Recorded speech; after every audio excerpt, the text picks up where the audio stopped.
Hello guys, and welcome to another Adobe Photoshop tutorial. In this tutorial I'm going to show you how to duplicate images in Adobe Photoshop. To begin, I've imported this image onto my Canva over here. If you look over at my panel over here, you'll notice I have a background and I have an image over here. The first thing I'm going to do is to come over here and select my move tool and select this image over here. Now, to duplicate this image, there are 4 ways to duplicate an image in Photoshop.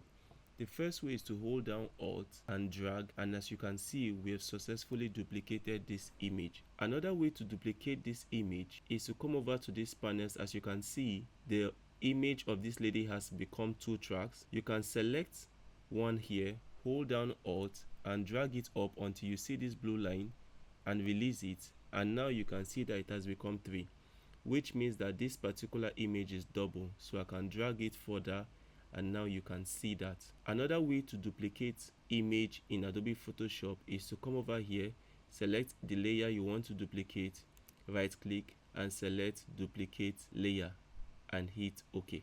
Now if I select this and drag it, you can see that we've duplicated it into 4 places. Another way to duplicate a layer in Photoshop is to select that layer, hold down Ctrl+C and hold down Ctrl+V. And as you can see, another layer has been created over here. So if I move this now, you can see that we've successfully created 5 layers. And that's it guys on how to duplicate images or objects in Adobe Photoshop. Thank you for watching and see you in my next tutorial tomorrow.